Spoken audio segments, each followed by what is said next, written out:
My Business, My Future.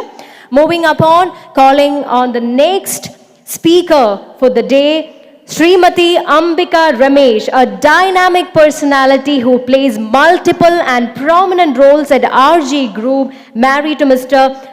Ramesh RG, the scion of RG Group. Srimati Ambika has a unique ability in handling day-to-day affairs of the company and the three production units, namely Ambika Stores, Leela Oil Industries and Gopal Refineries and Oil Mills. She has a passion for horticulture, floriculture, gardening and flower arrangement. ഒരുപാട് പുരസ്കാരങ്ങൾ നേടിയിട്ടുണ്ട്. Indira Gandhi award, Rajeev Gandhi award ഉൾപ്പെടെ നിരവധി പുരസ്കാരങ്ങൾ നേടിയ അംബിക രമേശ് മാഡത്തെ സ്നേഹാദരപൂർവ്വം സ്വാഗതം ചെയ്യുന്നു to the mega business conclave. And now over to the moderator Ashwathy. മാമിനോടാണ് എൻ്റെ ആദ്യത്തെ ക്വസ്റ്റ്യൻ. മാം ഒരു 70 years പ്ലസ് ആയി ബിസിനസ്സിൽ. അപ്പോൾ ഇത്രയും വർഷമായിട്ട് കൺസിസ്റ്റൻ്റ്ലി ക്വാളിറ്റി എങ്ങനെയാണ് അഷ്യൂർ ചെയ്യുന്നത്? Because there are so many products that come like adulteration, അങ്ങനെ കുറേ ഇഷ്യൂസ് നമ്മൾ ഫേസ് ചെയ്യുന്നുണ്ട്. ഇത്രയും കൺസിസ്റ്റൻ്റ്ലി ക്വാളിറ്റി എങ്ങനെയാണ് അഷ്യൂർ ചെയ്യുന്നത്? എല്ലാവർക്കും നമസ്കാരം. ക്വാളിറ്റി ഞങ്ങളുടെ ബിസിനസ്സിൻ്റെ ഏതൊരു ബിസിനസ്സിൻ്റെയും അടിസ്ഥാനം ക്വാളിറ്റിയാണ്. സത്യസന്ധത, ഏറ്റവും ഇമ്പോർട്ടൻറ്റ് സത്യസന്ധത.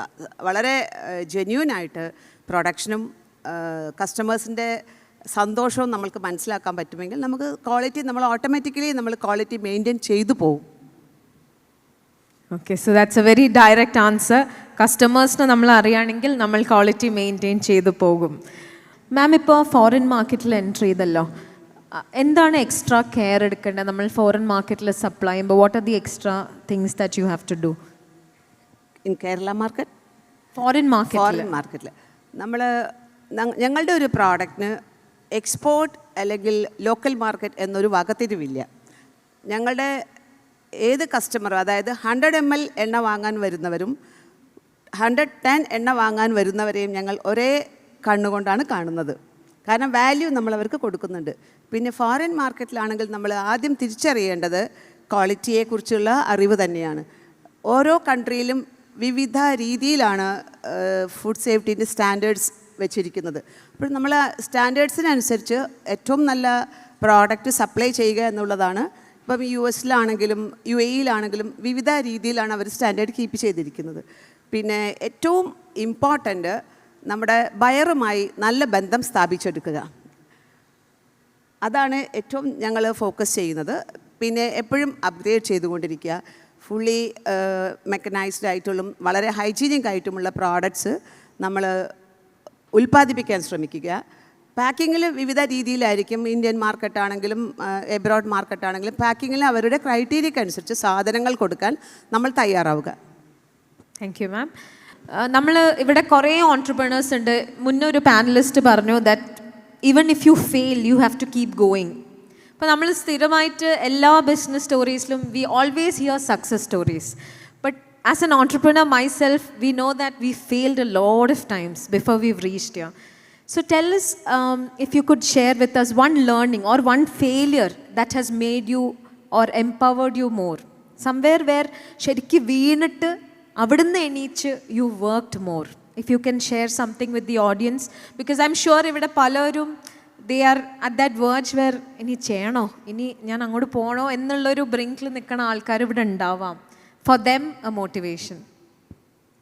തീർച്ചയായിട്ടും ഞങ്ങൾക്കുണ്ടായിട്ടുണ്ട്. 2000-ൽ ഞങ്ങൾ ഒരുപാട് സ്കിൻ പ്രോഡക്റ്റ് അല്ലെങ്കിൽ ഹെയർ പ്രോഡക്റ്റ് ഇതിനൊക്കെ എണ്ണ സപ്ലൈ ചെയ്യുന്നവരാണ്.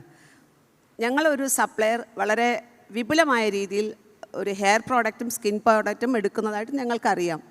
പലരുടെയും പ്രേരണ കൊണ്ടും ഞങ്ങളും തീരുമാനിച്ചു പെട്ടെന്ന് കാശുണ്ടാക്കാൻ പറ്റിയൊരു സ്ഥലമാണ് അല്ലെങ്കിൽ ഈ ഒരു ബിസിനസ് ഞങ്ങളിപ്പോൾ, അതായത് അച്ഛൻ തുടങ്ങി വെച്ചിട്ട് വളരെ സ്ലോ ഗ്രോത്തിൽ ഞങ്ങൾ വളരെ സ്റ്റേബിളായിട്ട് വന്നിരുന്ന ഒരു കമ്പനിയാണ്. അപ്പം ഞങ്ങൾ കരുതി കുറച്ചുകൂടി എളുപ്പത്തിൽ നമ്മൾക്ക് പെട്ടെന്ന് കാശുണ്ടാക്കാം, അതായത് പൊസിഷനിങ് എല്ലാ കാര്യം കൊണ്ടും. അങ്ങനെ ഞങ്ങളും തുടങ്ങി 2000-ൽ ഒരു ഹെയർ പ്രോഡക്റ്റും ഒരു ഹെയർ ഓയിലും ഒരു സ്കിൻ കെയർ ഓയിലും. അതിനെക്കുറിച്ച് നമ്മൾ വേറെ 2-3 വൈദ്യന്മാരുടെ സഹായമൊക്കെ തേടി വലിയ വളരെ വിപുലമായ കേന്ദ്രമന്ത്രിമാരെ കൊണ്ടൊന്ന് ലോഞ്ച് ചെയ്തു. മാർക്കറ്റിംഗ് സൈഡിൽ ഞങ്ങൾക്ക് അറിവ് കുറവായിരുന്നു, പ്രോഡക്റ്റ് നോളേജ് കുറവായിരുന്നു, അതിൻ്റെ കസ്റ്റമേഴ്സിൻ്റെ എങ്ങനെ അതിനുള്ള പ്രതികരിക്കും, എങ്ങനെ റിസീവ് ചെയ്യുന്നുള്ള നോളജ് കുറവായിരുന്നു. 8 പൊട്ടി. വൻ നഷ്ടങ്ങൾ സഹിച്ചിട്ട് നമ്മൾ വലിയ നഷ്ടങ്ങൾ, കാരണം വനിത അങ്ങനെ മാതൃഭൂമി മറ്റു ചാനൽ അങ്ങനെയുള്ള വലിയ വലിയ പരസ്യങ്ങൾ ഞങ്ങൾ ചെയ്തു. അപ്പം ആ ഒരു റീച്ച് ഞങ്ങൾക്ക് ചെയ്യാൻ പറ്റാതിരുന്നത്, അതായത് നമുക്ക് അതിന് സക്സസ് ആവാൻ പറ്റാതിരുന്നത് പ്രോഡക്റ്റ് നോളേജ് ഇല്ലാതെ നമ്മൾ ഏതിലെങ്കിലും മറ്റുള്ളവരുടെ വാക്കുകൾ കേട്ട് എടുത്ത് ചാടിയാൽ അത് സക്സസ് ആയിക്കൊള്ളണമെന്നില്ല. ഇന്ന് കാണുന്നൊരു പ്രവണത എന്താണെന്നറിയോ? ഇപ്പം വഴിയോരങ്ങൾ കാണാം, ഒരു തട്ടുകട തുടങ്ങും, തൊട്ടടുത്ത് തന്നെ പിറ്റേ ദിവസം മറ്റൊരെണ്ണം കൂടി രൂപപ്പെടും, രണ്ടും കുളമാവും. ഇപ്പോഴ് നമ്മൾക്ക് ഇതിന് മുൻപേ സംസാരിച്ചു, കല്യാണിൻ്റെ മിസ്സിസ് വർദ്ധിനി, അവർ വളരെ സ്ട്രോങ് പ്ലാറ്റ്ഫോം ടെക്സ്റ്റൈൽ രംഗത്തുള്ളവരാണ്. പക്ഷേ 2 ലേഡീസിൻ്റെ അവരുടെ ഫാമിലി സപ്പോർട്ട് കൂടിയിട്ട് വലിയൊരു സംരംഭമാണ് ഒരു സൂപ്പർ മാർക്കറ്റിൽ തുടങ്ങിയത്. ഞാൻ വളരെ വ്യക്തമായിട്ട് അവരുടെ ഹാർഡ് വർക്ക് കണ്ടതാണ്. കാരണം കാലിക്കറ്റിൻ്റെ ലോഞ്ചിൻ്റെ ടൈമിൽ 2 ദിവസം മുൻപേ വന്ന് ഫാമിലിയെയും കുഞ്ഞുങ്ങളെയൊക്കെ അവിടെ വെച്ചിട്ട് ഓരോ ഷെൽഫും ഒതുക്കി വെക്കുന്ന ഒരു കല്യാണിൻ്റെ ഓണറെ ഞാൻ കണ്ടതാണ്. പക്ഷേ നമ്മൾ ഹാർഡ് വർക്ക് ചെയ്തിട്ട് പ്രോഡക്റ്റിനെ കുറിച്ച് ശരിക്കും പഠിച്ച് അതെങ്ങനെ സക്സസ് ആക്കുന്ന നമ്മളൊരു വിഷ്വലൈസ് ഒരു നമ്മളെപ്പോഴും ഒരു ഡ്രീം വേണം, എന്നിട്ട് അത് വിഷ്വലൈസ് ചെയ്യണം. അങ്ങനെയാണെങ്കിൽ മാത്രമേ ഉള്ളൂ നമുക്കത് പാളാതെ, അതായത് നമുക്ക് പിടിച്ചു നിൽക്കാൻ പറ്റുകയുള്ളൂ. ഞങ്ങൾ അറിയാതെ ഒരു പ്രോഡക്റ്റിൽ സക്സസ് ആവുമെന്ന് കരുതി ഞങ്ങൾ എടുത്തു ചാടി. വൻ ലോസ് നമ്മൾക്ക് വന്നു. പിന്നെ ഞങ്ങൾ അതിൽ നിന്നും എഴുന്നേറ്റ് നിന്ന് വന്നവരാണ്. Thank you ma'am. മാമിൻ്റെ ഒരു ഫാമിലി റൺ ബിസിനസ്സാണ്. അപ്പം നമ്മൾ ഇങ്ങനെ ജനറേഷൻസ് പാസ് ചെയ്യുമ്പോൾ there is a little chance that ഈ വാല്യൂ സിസ്റ്റം കുറച്ച് വ്യത്യാസമാവാൻ സാധ്യതയുണ്ട്. ബിക്കോസ് ജനറേഷൻസ് പാസ് ചെയ്യുമ്പോൾ ഓഫ് കോഴ്സ് ചെറിയ ചെറിയ വ്യത്യാസങ്ങൾ ആ ട്രാൻസിഷനിൽ വരും. അപ്പോൾ ഹൗ ഡു യു എൻഷുർ നമ്മൾ when you pass over the business to newer generations ആ ട്രാൻസിഷൻ സ്മൂത്താണ്, ആ ബിസിനസ്സിൻ്റെ ആ ഒരു ഫൗണ്ടേഷൻ അതുപോലെ പാസ് ചെയ്യാൻ പറ്റുന്നത്? How do you make sure? തീർച്ചയായിട്ടും അത് വളരെ എളുപ്പവുമാണ്, വളരെ പ്രയാസവുമാണ്. എൻ്റെ മകൻ MBA കഴിഞ്ഞു. ആദ്യം ഞങ്ങൾ ചെയ്തത് പുറത്തുള്ളൊരു ഹോസ്പിറ്റലിൽ അവനെ വർക്ക് ചെയ്യാൻ വിടുകയാണ്. കാരണം ജോലിക്കാരെയും അതൊരു അഡ്മിനിസ്ട്രേഷനും അവനെ മനസ്സിലാക്കാൻ വേണ്ടിയിട്ട്. ഇപ്പോൾ 3rd ജനറേഷനാണ്. എൻ്റെ ഹസ്ബൻഡാണ് 2nd ജനറേഷൻ. 2009 ഞാൻ എൻട്രി ആയത്. അതിനുശേഷം ഞങ്ങൾ 3 വിഭാഗങ്ങളായിട്ടാണ് ഞങ്ങളെ സ്ഥാപനം കൊണ്ടുപോകുന്നത്. ഹസ്ബൻഡ് പർച്ചേസ് ചെയ്യും, ഞാൻ പ്രൊഡക്ഷൻ, എൻ്റെ മകൻ മാർക്കറ്റിംഗ് ആൻഡ് എക്സ്പോർട്ട്. ഞങ്ങൾക്ക് 3 പേർക്കും ഞങ്ങളുടേതായ ഫ്രീഡം ഉണ്ട്, വ്യക്തിത്വമുണ്ട്. ഞങ്ങളാരും ഒരാളിൽ കയറി ഇടപെടില്ല. അടിയുണ്ടാവും, കാരണം ക്വാളിറ്റിയിൽ ഞാൻ എപ്പോഴും കടുംപിടുത്തം പിടിക്കും. കമ്മീഷൻ ഏജൻസിൻ്റെ എല്ലാ സംസാരങ്ങൾക്കൊന്നും ഞാൻ നിന്ന് കൊടുക്കാറില്ല. എൻ്റെ മകനാണെങ്കിൽ സ്കീമും ഓഫറും കൊണ്ട് എൻ്റെ പുറകെ വരും. കാരണം മാർക്കറ്റിംഗ് ടീമാണല്ലോ. വൈകുന്നേരങ്ങളിൽ ഞങ്ങൾ 1 മണിക്കൂർ അടി, അതിനുശേഷം വളരെ സൗഹൃദമായിട്ട് ഞങ്ങളെ കുടുംബം പിരിയും. പ്രയാസമാണ്, പക്ഷേ എല്ലാത്തിലും കയറി ഇടപെടാതിരിക്കുക. ഞങ്ങളൊരു ഫാമിലി ബിസിനസ്സാണെങ്കിൽ അവരത് വ്യക്തമായിട്ട് വൃത്തിയായിട്ട് കൊണ്ടുപോകുന്നുണ്ടെങ്കിൽ അവരുടേതായ ഫ്രീഡം കൊടുത്ത് അത് തെറ്റുകളുണ്ടെങ്കിൽ പറഞ്ഞ് മനസ്സിലാക്കി അതിൻ്റെ ഗ്രോത്തിന് നമ്മൾ വിട്ടുവീഴ്ചകൾ ചെയ്തു കൊടുത്താൽ നമുക്ക് ഫാമിലി ബിസിനസ് വളരെ സ്മൂത്തായിട്ടും എൻജോയ് ചെയ്തും കൊണ്ടുപോകാൻ പറ്റും. ഞങ്ങൾ വളരെ എൻജോയ് ചെയ്യുന്നുണ്ട്. ടഫാണ്, വർക്ക് ലോഡ് ഉണ്ടാവും, എന്നാലും ശരിക്കും ആസ്വദിച്ച് തന്നെയാണ് ഞങ്ങൾ RG ഗ്രൂപ്പ് ഞങ്ങളുടെ വ്യവസായം മുന്നോട്ട് കൊണ്ടുപോകുന്നത്. ഫാമിലി 3rd ജനറേഷൻ ആയിട്ട് പോലും മനസ്സിലാക്കാൻ. കാരണം എൻ്റെ മകൻ പുതിയ ടെക്നോളജി, പുതിയ മാർക്കറ്റിംഗ് സ്റ്റൈൽ, പുതിയ പല രീതികളും ഞങ്ങൾ സ്ഥാപനത്തിൽ ഇംപ്ലിമെൻറ്റ് ചെയ്യുകയും അത് സക്സസ് ആവുകയും ചെയ്തിട്ടുണ്ട്. എൻ്റെ ഹസ്ബൻഡിനാണെങ്കിൽ പഴയ രീതി മുറുകെ പിടിക്കുന്ന ഒരാളാണ്. ബുദ്ധിമുട്ടുണ്ട്, പല കാര്യങ്ങൾക്കും ബുദ്ധിമുട്ട് വരാറുണ്ട്. പക്ഷേ എല്ലാ വൈകുന്നേരങ്ങളിലും ഒരൊറ്റ പില്ലറിൽ ഒറ്റ വാക്കിൽ ഞങ്ങൾക്കത് അവസാനിപ്പിക്കാൻ പറ്റുന്നുണ്ട്. അപ്പോൾ മാം ഒരു എംപ്ലോയി ആയിട്ട് പിന്നെ ഒരു എംപ്ലോയർ ആവേണ്ടതാണ്. തീർച്ചയായിട്ടും. കാരണം നമ്മൾ ആദ്യം മനസ്സിലാക്കേണ്ടത് നമ്മളെ എംപ്ലോയീസിൻ്റെ മാനസികാവസ്ഥയും അവരുടെ സ്ട്രഗ്ലിങ്ങും മറ്റു കാര്യങ്ങളുമാണ്. അവരോടൊപ്പം നമ്മൾ ചേർന്നാൽ, കാരണം ഞങ്ങളിപ്പോൾ പുതിയൊരു യൂണിറ്റ് നമ്മൾ അതർ സ്റ്റേറ്റിൽ മാർക്കറ്റിങ്ങിന് വേണ്ടിയിട്ടാണ് പുതിയൊരു സംരംഭം സ്റ്റാർട്ട് ചെയ്തത്. ആ സമയത്ത് പലരും ഞങ്ങളോട് വളരെ അടുപ്പമുള്ള പലരും ഈവൻ ബാങ്കിൽ നിന്ന് പോലും ഞങ്ങൾക്ക് സജഷൻസ് ഉണ്ടായിട്ടുണ്ട്, എന്തുകൊണ്ട് നിങ്ങൾക്ക് മറ്റ് സംസ്ഥാനങ്ങളിൽ പോയി സ്ഥാപനം തുടങ്ങിക്കൂടെ, കാരണം കേരളത്തിൽ ബുദ്ധിമുട്ടാണ് എന്ന്. പക്ഷേ ഞങ്ങൾ കേരളത്തിൽ വളർന്നവരാണ്, കേരളത്തിലൂടെ മാത്രം വളർന്നവരാണ്. അതുകൊണ്ട് തന്നെ ഞങ്ങൾ കേരളം തിരഞ്ഞെടുക്കുകയും ഞങ്ങൾക്കൊരു പ്രയാസമില്ല, നല്ല ജോലിക്കാരെ കിട്ടാനുണ്ട്, ഒരു ബുദ്ധിമുട്ടും ഞങ്ങൾക്ക് വന്നിട്ടില്ല. ഫാമിലി ബിസിനസ്സും ഞങ്ങൾക്ക് വളരെ വൃത്തിയായി കൊണ്ട് നടക്കാൻ പറ്റുന്നുണ്ട്. അപ്പം എനിക്ക് തോന്നുന്നു നമുക്ക് ഒരു ജനറൽ ലെസൺ ഇവിടെ കിട്ടിയ ഒരു കാര്യമാണ്. I think even Mrs Vardhini talked about how she started with customer service before she got on to running the business. So it's important to start from grass root. നമുക്കൊരു ബോസ് ആവണമെങ്കിൽ നമ്മൾ how do you become an employee എന്ന് മനസ്സിലാക്കി വേണം ഒരു boss ആവണം, അല്ലേ മാം? തീർച്ചയായും.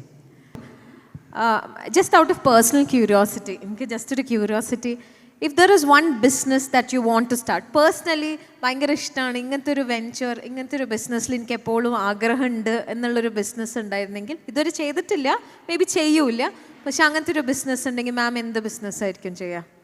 Like some other business that you wanted to do. ഞങ്ങളുടെ പ്ലാനിങ് ഇനി ഹോസ്പിറ്റാലിറ്റിയിലേക്ക് തിരിയാനാണ്. അതാണ് ഞങ്ങളുടെ നെക്സ്റ്റ് ഫ്യൂച്ചർ പ്രോജക്റ്റ്. ഞങ്ങൾ അതിനുള്ള അതായത് ഇൻറ്റീരിയറിലേക്ക്, സിറ്റിയിൽ ഒരുപാട് കൺവെൻഷൻ സെൻറ്റർ, ഹോട്ടൽസൊക്കെ ഇപ്പോൾ അവൈലബിൾ ആണ്. ഇൻറ്റീരിയർ ഭാഗങ്ങളിലേക്ക്, വില്ലേജസിലേക്ക് അങ്ങനത്തെ സൗകര്യങ്ങളില്ല. അപ്പം നമ്മുടെ പ്രോപ്പർട്ടി എങ്ങനെ യൂട്ടിലൈസ് ചെയ്യാം എന്നുള്ളത് നമുക്ക് ചിന്തിച്ച് നോക്കുകയാണെങ്കിൽ ഞങ്ങളൊരു കൺവെൻഷൻ സെൻറ്റർ അങ്ങനെയുള്ളൊരു പ്ലാനിങ്ങിലേക്കാണ് കുറച്ചുകൂടി ഈസി ആയിട്ട് ഞങ്ങൾ പ്ലാൻ ചെയ്തിരിക്കുന്നത്. കാരണം മറ്റു പല കാര്യങ്ങളും ചെയ്തുകൊണ്ടിരിക്കുകയാണല്ലോ. അപ്പം നമ്മളുടെ ഒരു പ്ലാൻ അതാണ്. All the best, ma'am. So, before I hand over the mic to the audience, I'd like to ask you, because ഇവിടെ വന്നിട്ടുള്ള ആൾക്കാരൊക്കെ, they're all businessmen in their own field, all established, some establishing, some want to be. What is one lesson or one thing that you would want to tell them? നിങ്ങളുടെ ഒരു take back or something that you've learned or something you want to share? നമ്മൾക്ക് നല്ല confidence, അതായത് നമ്മളിപ്പം അടുത്ത യൂത്തിനോടുള്ളൊരു മെസ്സേജല്ലേ മാം ചോദിക്കുന്നത്, അത് confidence, കൈവിടാതെയുള്ള confidence, മറ്റുള്ളവരെ അനുകരിക്കാതിരിക്കുക, അവനവൻ്റെ വഴി അവനവൻ തന്നെ വെട്ടി അതിലൂടെ നടന്നു പോകുമ്പോഴുള്ളൊരു സുഖം അത് വേറെ തന്നെയാണ്. അതല്ലാതെ നമ്മൾക്ക് ഓരോരുത്തർക്കും ഓരോ തോട്ട്സും ഓരോരുത്തരുടേതായ കപ്പാസിറ്റിയും ഫിനാൻഷ്യൽ കപ്പാസിറ്റിയൊക്കെ വിവിധ തരത്തിലായിരിക്കുമ്പോൾ നല്ല കോൺഫിഡൻസ്, നല്ല ഡ്രീം, നമ്മളത് കുറിച്ച് എപ്പോഴും നല്ല പരീക്ഷണങ്ങൾ, കാരണം നന്നായിട്ട് അറിഞ്ഞിരിക്കണം, നല്ല നോളേജ് വേണം പുതിയ പ്രോജക്റ്റിന്. അറിവില്ലാതെ തുടങ്ങിയാൽ അത് പലപ്പോഴും സക്സസ് ആയിട്ട് എനിക്ക് തോന്നിയിട്ടില്ല. So നമ്മൾ എല്ലാവരും ബിസിനസ് ബുക്സ് ഒക്കെ വായിക്കുന്നത്, these are much bigger than the books that you read, because these are people who've proved it, who've done it and proved it. I think we've had a very enlightening session and I wish you all the very best to both of you.